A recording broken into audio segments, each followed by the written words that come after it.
What's up guys, it's the Devil's Town here, and in today's video I'm going to be going over how to prepare for Duo DreamHack, and I'm going to be doing that by analyzing Duo FNCS gameplay from Wolfiez and Letshe and their first place performance from 7 weeks ago in FNCS Opens. But before I get into this VOD review, guys, if you do find my content helpful or just simply enjoy what I'm talking about, please drop a like on this video, hit that subscribe button, and turn on post notifications. But without further ado, let's just get right into it. Now, I do realize that these metas are not going to be the same, and a lot of the stuff that you see will not be applicable to current Duo DreamHack. However, there is tenets in every team mode that carry out no matter the meta, and personally, I believe the metas do match up quite well. There is pump shotgun in here. However, this is the broken aim assist season, so there's going to be a ton of spraying and stuff that really isn't applicable now, and now there's a ton more mobility. But this is, again, I wanted to find something that's very comparable to DreamHack Opens, so I was thinking, well, why not FNCS Opens? They are pretty similar. You'll actually see worse players in DreamHack Opens, since anybody can sign up for that tournament. In FNCS Opens, you at least have to be in Champions Division. But we're going to take a look at these two W King freaks and kind of what allows them to just rack up an insane amount of kills, and how you can maybe translate that off into Duo DreamHack. I did this for trios with a previous trio FNCS VOD review. I think it was a very successful video, so I'm hoping that this is the same here. They're landing at the agency, which is now called the Ruins. There is no more tac shotgun in the game. That won't be a thing. And you're going to see a ton. So this is going to be a nice little... They kind of traded beams there. And then you're going to notice an immediate tenet of what's going to be great with duos. If you're pushing a duo, look at it as one pushes and one applies pressure. That transfers no matter what. And then Letshe getting in with a drum gun. This is, again, the broken season. Spray meta season. You're not going to get that. Minigun. All of this very unfortunate stuff that was Chapter 2 Season 2. But notice how they're kind of always pinching certain people. Letshe's coming up here from different angle. And they're basically pinching. And then you're going to notice the spray come through with the broken minigun. Again, not really too applicable for what's going to be in this DreamHack.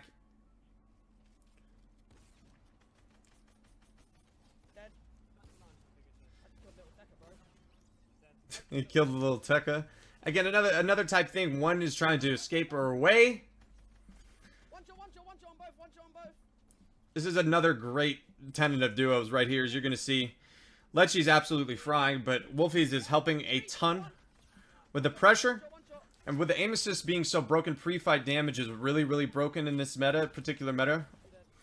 But again, this is still a good tenet of duos, right? You want to get as much pre-fight damage as you can before initiating any type of fights.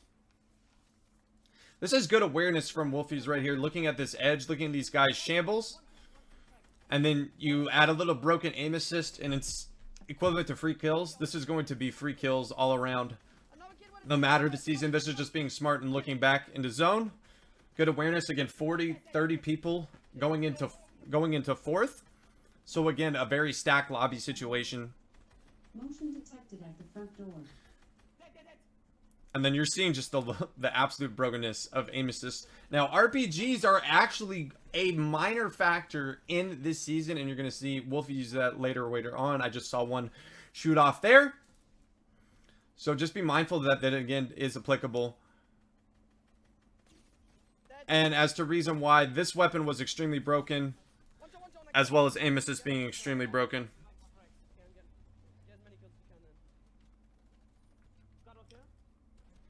It's just really smart from Wolfiez, again, just good end-game knowledge just to get ahead and then basically spraying using the broken aim assist. And so he gets his cracks and he goes, I'm going to go on height. And then Letshe is going to use the broken grappler to get height.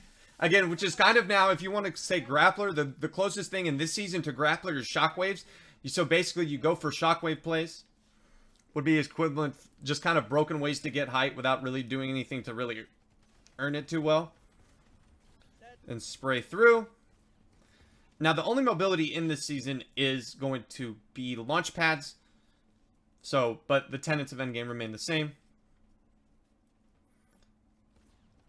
They're in a little 1v1, boom, cracked, and then it's just pressure, and while the other one gets from another angle. Notice how they're always on different angles. They're usually never just spraying on the same wall. When they're fighting opponents, they're usually just compressing them.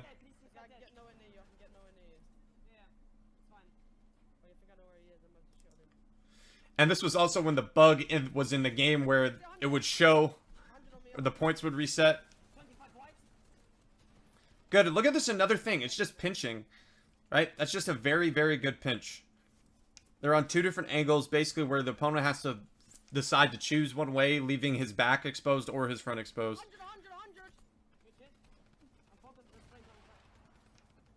Another good pinch right here.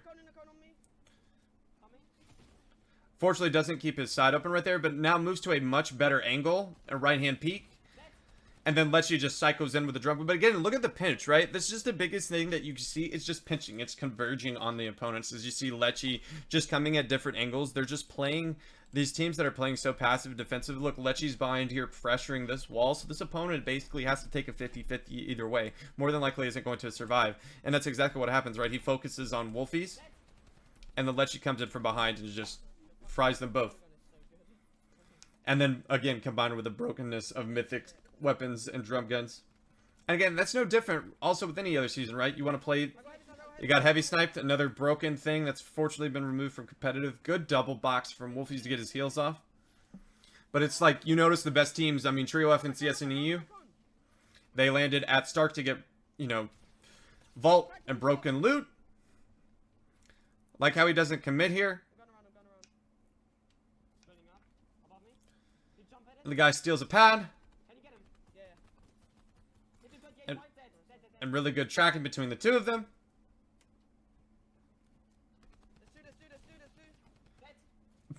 Letshe just jumping in and kills one of his actually Atlantis teammates. Again, broke us on the drum gun. Now this is also an excellent tenet. Aim assist is not going to be this broken where you can just pretty much fry everyone. And there's not going to be as many people flying around due to launch pads. But notice good awareness right here. They're on a power position, and you notice how this whole lobby is rotating in. This isn't even a super stat game. They are going to get into stat games in Game 3. But they have a significant amount of kills. Look how broken that was with the minigun. Jeez. But they have no launch pad. They have no bouncers. This is something you could just use. There's a variety of different mobility to use.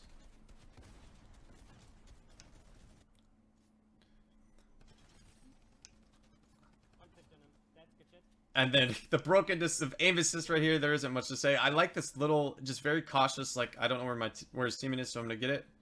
That was Flexy, actually. They go for a reboot.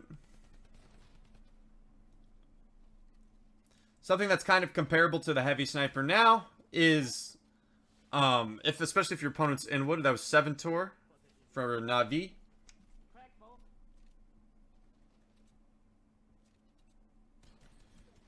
Good aim assist. And you're able to see Letshe clutch up incredibly here. And basically 1v2 this engagement with some really good damage over. I don't want to end up causing the split, but it's just being very, very annoying. A good duo was just going to absolutely come in and absolutely isolate that solo. Instead of them playing at pretty much as a duo, they were playing as solos, right? One was up above, one was box fighting Letshe. There's no reason for that to occur. So good duos are simply just going to come in and pinch.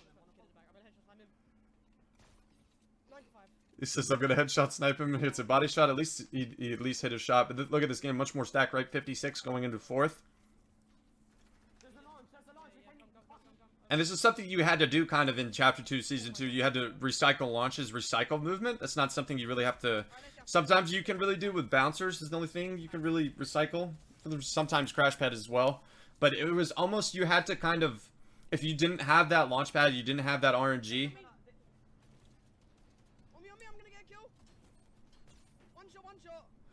After that immediate crack, to be honest, he should have gone for piece control to make sure he got that frag. Then he gets a kill in zone. Wait. And then they recycle a launch pad, right? You get to me. Oh my god, come here. Letshe. And look how just Vitality Nikov, Yes! which is very, very unfortunate for that pro player. Okay, go. They just make a decision to go for height, kind of with a semi-flopper play. This was much bigger meta, especially in Season 1. You play flopper and come up when they were broken, when they were carry 4 at 50 HP. And then heavy sniping in a box, obviously a continuous tenant. And the only thing really comparable to this current season is to use a harpoon on a one-shot wall.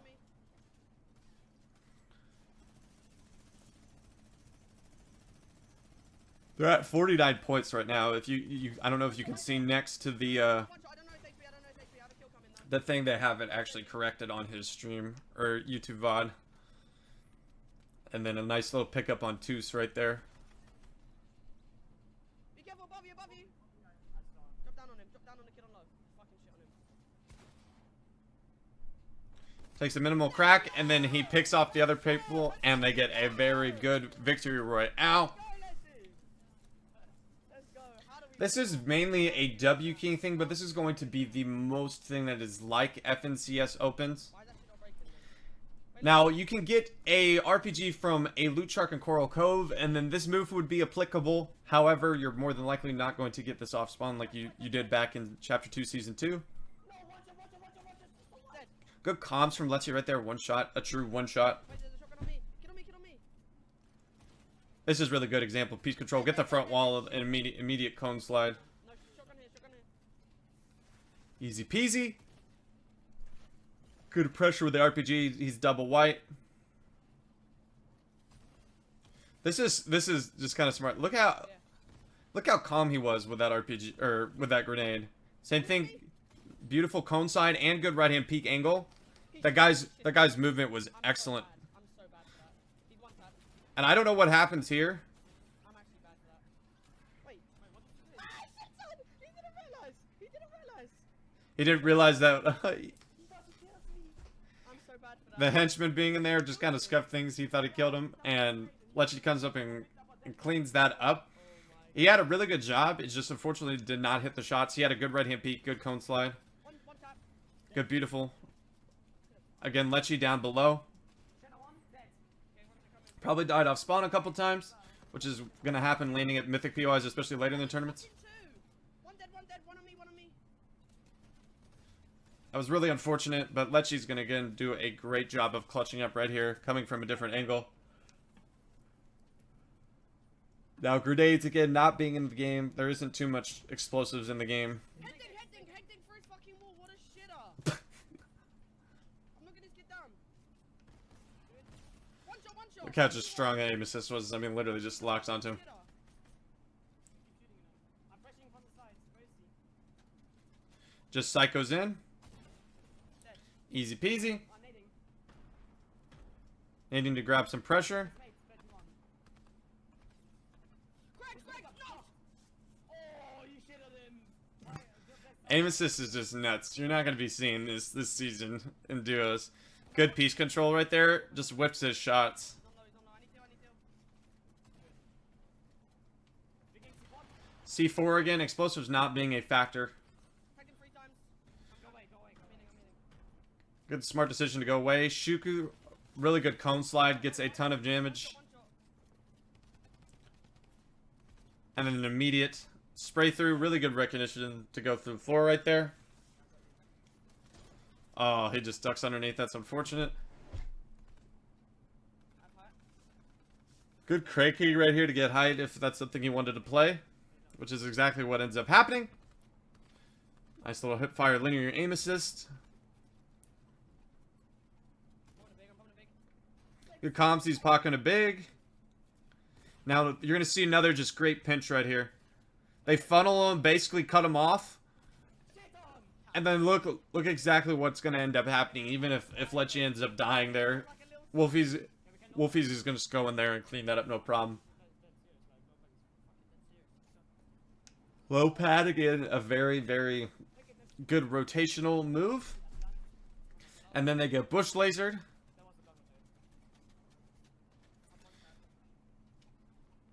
Now, this is, again, going to demonstrate how broken heavy snipers are. 34 going into 4th. And so Letshe just fries one with broken aim assist, and look at this. This is so unfortunate. He goes out for 1 second and gets sniped.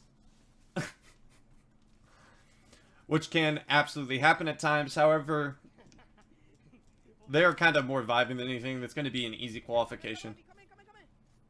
Good recognition. This was definitely a strat. Good recognition.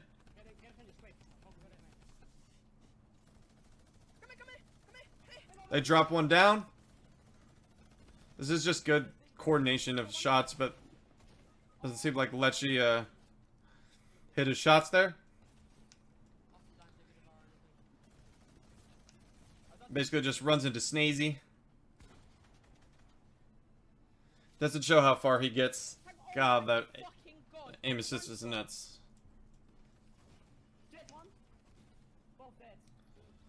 And then Letshe just destroying with Midas. Broken with Letshe. This kid is the best player. Plus you. Like, it's so broken. Actually, kill him before I get there. Oh, fuck. Wait, what? Wait, oh, fuck. Did you accidentally kill them? Oh, I just accidentally killed them. Oh. And then Letshe just wipes a duo.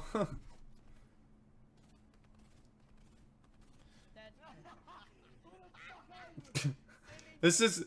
What silly billies? This was just so broken. Where's his boy? Aim assist was just too strong.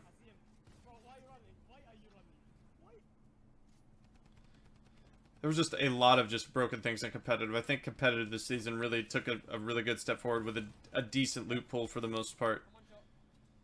Good breakthrough with a heavy sniper. Again, only thing really comparable is going to be the harpoon on a one-shot wall. Now, I don't like this decision from Wolfiez right here to continue to look for shots. He needs to get his seals off. He eventually does get his heals off. And then he aim assists him into another universe. Good piece control. And he gets fried from behind. Beautiful. Basically, Letshe forces a 50-50 in the 2v1. And they get really good loot. And then another Psycho. Almost pros prefer the big tack as the tack shotgun, purple and gold, just because the amount of damage you could get off quickly in these close box fights as opposed to a pump. With the combat pretty much being rendered as obsolete, the pump pretty much remains alpha.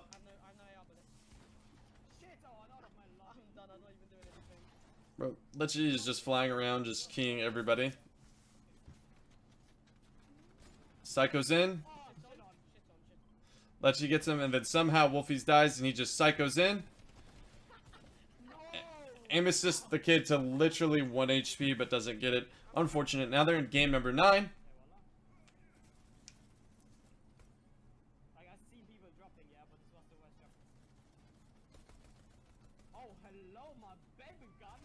Look how strong Lunar was. Oh my god.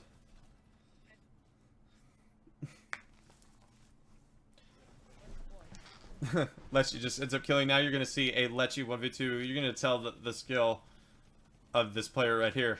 It's going to be a very nice 1v1. It's a nice little crack. This is such a good read by Mongrel right here. Oh, I'm fucked. Yeah, I know I'm dead.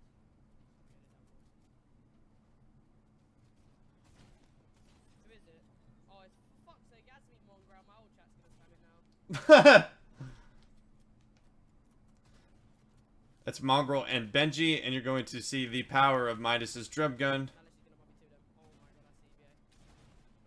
Why even bother use a shotgun, right? When you have a little bit scuffed on the mechanics. Does get a mini off.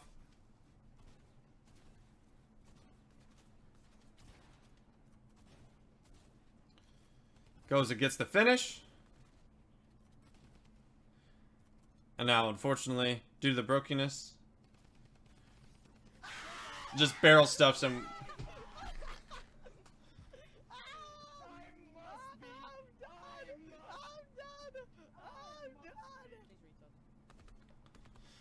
That really just shows you the insane amount of brokenness aim assist was. But good recognition again that the wall is one tap, just going in and cycling. Wolfiez is over here PGing with less than 300 mats.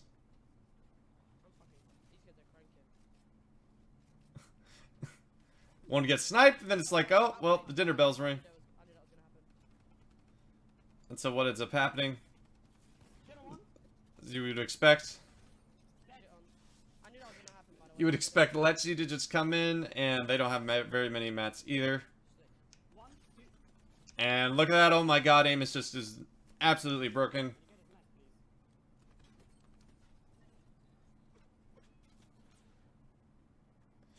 Fortunately, what's going to end up happening, they're eventually going to get held. However, just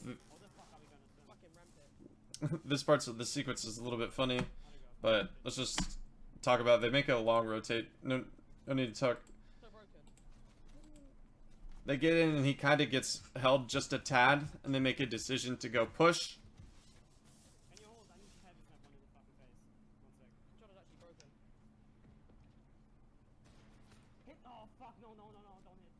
Man, they even have the crossbow from the rig back in Chapter 2, Season 2. And then they basically just decide to W key psycho in. And it's immediate pinch. Look at this. They're on different angles. Really good mechanics right here. It was literally 1 HP just due to some bad missed shots. And that's it. From watching Wolfiez and Letshe's gameplay, the biggest takeaway was their ability to cut off duos and pinch opponents. Now, no matter the loot pool, mobility, whatever that is an absolute tenet of duos and most team modes. However, it is really OP in duos. If you can isolate one of your opponents, it makes your life so much easier. Allows you to get that important initial frag. Just understanding basically your angles, where your opponents are going, and cutting them off, and or just deciding to pressure from one wall or pressure from the top while one presses with the side. I understand there isn't that much spam. However, their spazzes are pretty much predominant, so it is good box fighting techniques. If you can force a duo to be extremely uncomfortable, bad duos are going to sit in one box and kind of just hope and pray that they don't get focused. Good duos are going to extend and create tons of space, forcing you to basically make a decision on what you want to push and where you want to go. But bad duos, especially like you're going to see in opens, again, as already previously being mentioned, the fact that duos, DreamHack duos is just sign up only. There is no requirements. These are not going to be all arena champions players, all complete competitive minded people in this, just maybe some playing for fun or just to hang around. But you need to take advantage of that. Recognize that if there's a duo building in wood early that looks lost or looks completely and utter shambled, that you need to force pressure on multiple sides. There's also a good tenet when you're box fighting in close quarter situations. I didn't see it particularly in this VOD review, just to mention that if you're breaking through and fighting in very close fights, it's better to stay together. If you're out in the open kind of build fighting and just basically vibing out in the open, I'm saying when you're talking more in condensed areas, you're fighting inside buildings, sticking close together, basically one can break and hold through to maximize your chances of getting walls. Playing tighter in very close quarter situations is beneficial, but you want to definitely create tons and tons of pinches when you have the space to do so, and that's definitely true when you're out fighting on the open map. And then another thing I'm going to talk about, which is true of anything, the best duos, the best players in the world are going to take them or go to places or POIs that are going to give them significant advantage. Back then, that was obviously one of the mythic POIs to abuse. Now, really, there's only two mythic POIs to abuse, and that is going to be Stark and Doom's Domain. So, in my opinion, if you are a team that is very good at W keying, low ping, very good mechanically, and understands how to W key and fights efficiently, I would recommend landing at one of those two POIs. Stark, again, is going to net you insane loot, really, really good mobility for the end games that this season obviously did not have to provide. But I'm talking Doom's Domain, again, really great with the Vault, and you're going to get some Doom Ball, which can give you a little bit mobility or just some advantage if you have high ground in endgame, and hopefully shocks and all sorts of mobility. those W keying teams are going to land out. However, DreamHack does reward placement. You don't have to crazily W key if W keying is not your strength. I really have always liked the tournament format because it kind of rewards both play styles. A team that can W key really well and end up dying, you know, around 30-40 is still going to be rewarded for a team that decides to play passive and not fight, that ends up trying to go and get placement and get their picks end game that isn't going to have that high 10-15 kill game. So DreamHack, again, is why I really enjoy the format, and both really reward both play styles. But from this particular VOD review, if you are interested in W keying, I would then again recommend it landing at those 2 mythic POIs if that's something you really want to do to give you a significant loot advantage, or if you want to land at Slurpy Swamps, which is more of a safe W keying spot because you're going to be able to save all your utility from the slurp barrels. You may not come out with that insane loot, however, you're going to have a significant amount of heals, especially with the chest spawn rate nerf. I talk about slurping as being one of the most underrated POIs just because it provides such a significant health advantage in a season that is particularly low on good RNG, just because of the fact that you have to rely on chest actually being present as opposed to chest actually usually being there, which had been a staple since the initiation of Chapter 2. But guys, that is going to do it for today's video. I hope that you did enjoy. If you did, please drop a like on this video, hit that subscribe button, and turn on post notifications. And I hope I'll be seeing you in the next one. Peace.